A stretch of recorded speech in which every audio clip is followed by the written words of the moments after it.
Once the constitution is drafted, once it is come into place, then all institutions under the constitution are governed by the constitution. And those institutions are limited in the exercise of their powers, because they have to exercise their powers consistent with the provisions of the Constitution. Once the Constitution is drafted, once it is come into place, then all institutions under the Constitution are governed by the Constitution.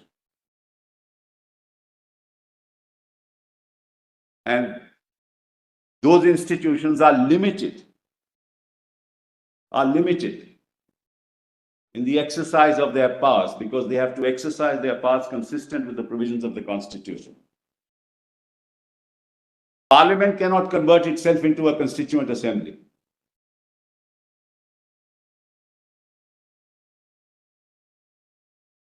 That's done.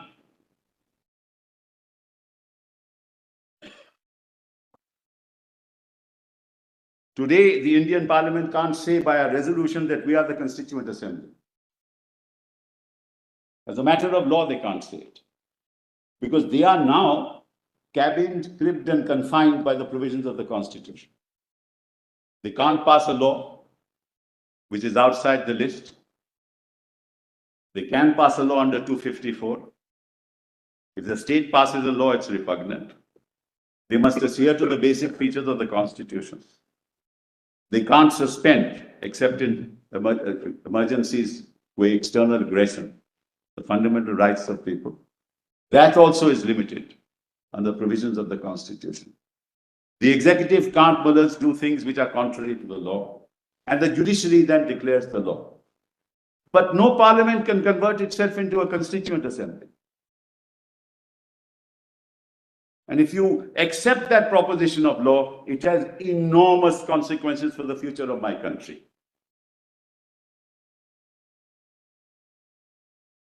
And that is one of the most salient and, according to me, the core issues to be decided in this case. Because Parliament said that we declare the legislature of the state of Jammu and Kashmir as the Constituent Assembly. Where does Parliament get that power? How does Parliament get that power? Under which provision of law?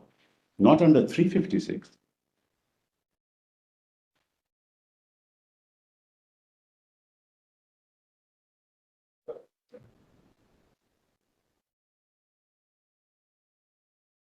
No, just read. So that's, according to me, the core of the issue that your lordships will have to decide. May I now, with your lordship's permission, read the instrument of accession? Because what happened on the 26th of October, actually, the invasion, so to say, was started on the 20th of October. And within 6 days, these decisions were taken.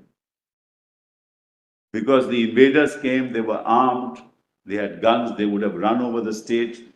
The ruler realized that he cannot secure the security of his own people. He had entered into a standstill agreement with Pakistan. India refused to enter into a standstill agreement with him. And then, thereafter what happened? One second. Thereafter what happened was that he said, look, I need help. And he told Mountbatten, I cannot possibly secure my people. So thereafter, the proceedings started. He sought, and he said, look, if you help me, I will unconditionally access to India subject to my own conditions, which is separate from the instruments of accession of the other states. And India accepted it. And that's how India secured the peace and was able to And of course, the precursor to that is the Ratcliffe Award, in terms of which the part of Gurdaspur, what connected Jammu Kashmir to India, was ceded to India under the Ratcliffe Award, which allowed for that contiguity which was the basic principle on the basis of which the partition was to take place. So that's how all this happened. Now let me read to your lordships the instrument of accession. Huh? Volume 1, Malats. Documents, volume 1. Yes. Malats, kindly come to PDF page.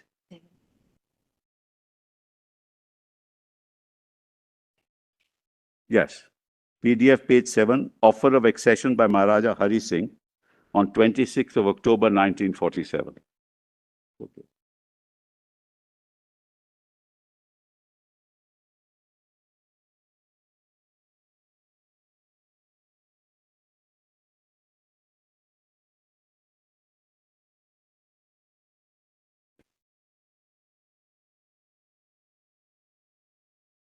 Documents, volume 1, PDF page, Malats, 7.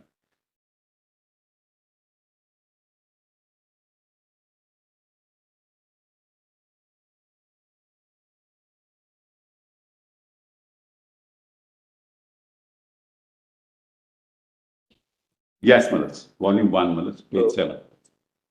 PGF page is also 7. I didn't know the page.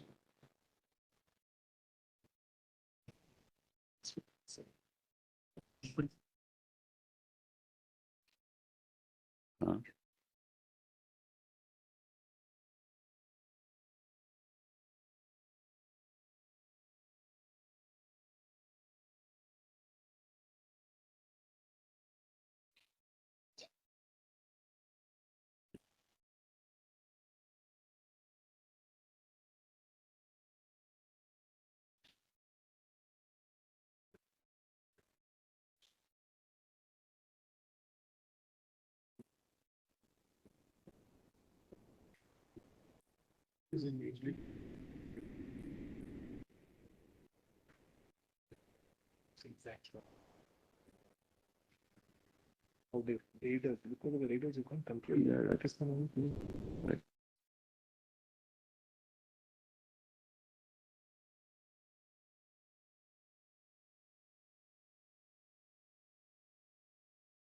Page Malats, 7. Page 7 is an offer by. Yes, offer of accession by Maharaja Hari Singh. Begin with page 7? Yes, page 7, 26th October 1947.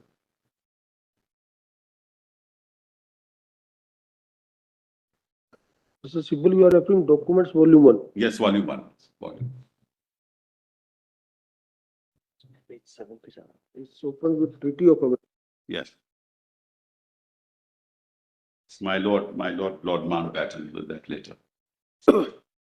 I have to inform, may I, Malats? I have to inform Your Excellency that a grave emergency has arisen in my state and request immediate assistance of your government. As Your Excellency is aware, the state of Jammu and Kashmir has not acceded to the dominion of India or to Pakistan. Geographically, my state is contiguous to both the dominions. It has vital economic and cultural links with both of them. Besides, my state has a common boundary with the Soviet Republic of China. And China. It should be. And China, it should be. And China. In their external relations and dominion of India and Pakistan cannot ignore this fact. I wanted to take time to decide to which dominion I should accede. Basically, Maharaj, he wanted to be independent, quite frankly. But given this situation, he had no choice. Or whether it is not in the best interest of both the dominions and my state to stand independent, of course, with friendly and cordial relations with both. I accordingly approached the dominions of India and Pakistan and entered into a standstill agreement with my state. Pakistan government accepted this agreement. The Dominion of India desired further discussions with representatives of my government. I could not arrange this in view of the developments indicated below. In fact, the Pakistan government are operating post and telegraph system inside the state. Though we have got a standstill agreement with the Pakistan government permitted steady and increasing strangulation of supplies like food, salt, and petrol in my state, to my state.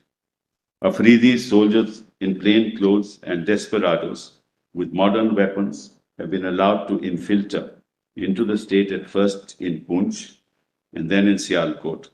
There was a Poonch revolt, Maharaj, and finally in Mas area adjoining Hazara district on the Ramkot side.